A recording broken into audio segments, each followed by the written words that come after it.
Praise the lord. మన ప్రభువును మన రక్షకుడును అయిన యేసుక్రీస్తు అతి పరిశుద్ధ నామమునకు వేలాది వందనాలు, స్తుతులు, స్తోత్రాలు. దేవుని ప్రియ సంఘమైన మీ అందరికీ కూడా ప్రభువునందు శుభములు. బెరక బ్లెస్సింగ్స్, బెరక ఆశీర్వాదములు అనుదిన క్లుప్త వాక్య ధ్యానములకు మిమ్మల్ని ప్రేమపూర్వకంగా ఆహ్వానిస్తున్నాను. ఈరోజు లేఖన భాగము 77వ కీర్తన 11 నుండి 14 వచనాలు. యెహోవా చేసిన కార్యములను, పూర్వము జరిగిన నీ ఆశ్చర్య కార్యములను నేను మనస్సునకు తెచ్చుకొందును. నీ కార్యమంతయు నేను ధ్యానించుకొందును, నీ క్రియలను నేను ధ్యానించుకొందును. దేవా, నీ మార్గము పరిశుద్ధమైనది. దేవుని వంటి మహాదేవుడు ఎక్కడ ఉన్నాడు? ఆశ్చర్య క్రియలు జరిగించు దేవుడవు నీవే. జనములలో నీ శక్తిని నీవు ప్రత్యక్షపరుచుకొని ఉన్నావు అంటున్నాడు. ఇక్కడ మనం చూస్తే యెహోవా చేసిన కార్యములు, పూర్వము జరిగిన నీ కార్యములను నేను మనస్సుకు తెచ్చుకొందును. ఇక్కడ భక్తుడు తెలియచేస్తున్న విషయం, తన జీవితంలో ఏ కష్టం వచ్చినా, ఏ బాధ వచ్చినా, ఇలాంటి పరిస్థితులు ఎదురైనా ఫస్ట్ చేస్తున్న విషయం ఏంటంటే, పూర్వం దేవుడు ఏం చేశాడు, ఏ ఆశ్చర్య కార్యాలు చేశాడు, ఏ గొప్ప కార్యాలు చేశాడు, ఏ సూచక క్రియలు జరిగించాడు. ఎందుకనంటే దేవుడు చేసే కార్యాలు మానవులు చేసేటువంటివి కావు. అవి మానవుల జ్ఞానమునకు, మానవుని శక్తికి అతీతమైనవి.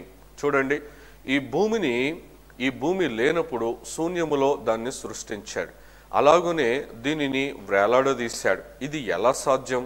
అది దేవునికి మాత్రమే సాధ్యం. కాబట్టి దేవుని ప్రేమైన బిడ్డలారా, మానవుణ్ణి చేసిన విధానము కానీ, సృష్టిని సృష్టించిన విధానము కానీ, ఆ తర్వాత ఎర్ర సముద్రమును మరి 2 పాయలుగా చేసిన విధానం కానీ, యోర్దాను విషయంలో కానీ, ఎరికో గోడలు కూలిపోవట విషయంలో కానీ, ఆకాశము నుండి మన్నాను కురిపించడం కానీ, లేకపోతే తన ప్రజలను మరి 40 సంవత్సరములు పగలు మేఘస్తంభములోను, రాత్రి అగ్నిస్తంభములోను నడిపించిన విధానం కానీ, పూరేళ్ల చేత వారికి ఆహారము దయచేయడం విషయంలో కానీ, లేకపోతే బండలో నుండి నీళ్లను తెప్పించడం కానివ్వండి, లేకుంటే యుద్ధము చేయకనే శత్రువులు తమంతట తాము పొడుచుకొని హతమౌట విషయంలో కానీ, ఇలా చెప్పుకుంటూ పోతే బైబిల్ గ్రంథములో ఎన్నో గొప్ప కార్యాలు పాత నిబంధనలు చేశారు.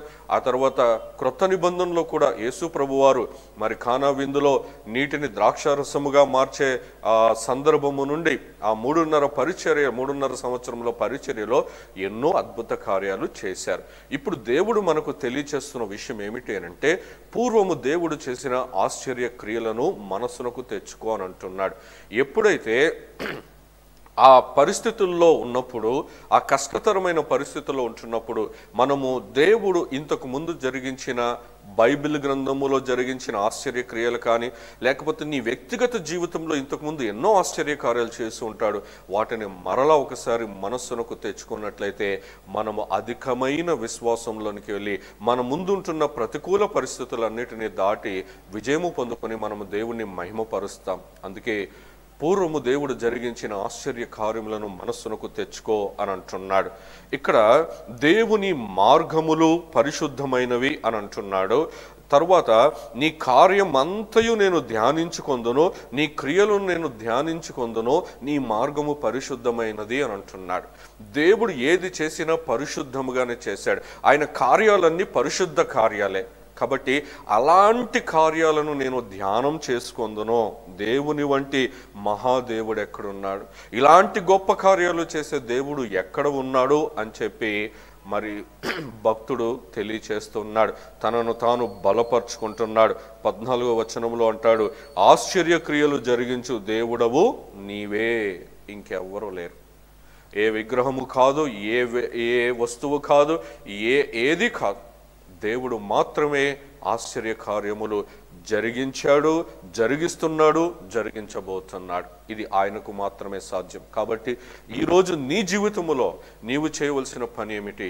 ఈరోజు నీ ముందు పరిస్థితి ఏదైనా సరే, పూర్వం నీ జీవితంలో, మన పితరుల జీవితంలో చేసిన ఆశ్చర్య కార్యాలను ఒకసారి జ్ఞాపకం చేసుకొని అధికమైన విశ్వాసంలోనికి వెళ్ళి, ఆ విశ్వాస వీరులు తమ జీవితాల్లో ఎలాంటి గొప్ప కార్యాలు చూశారో ఈ దినము కూడా నీవు అలాంటి గొప్ప కార్యములు చూతువు గాక.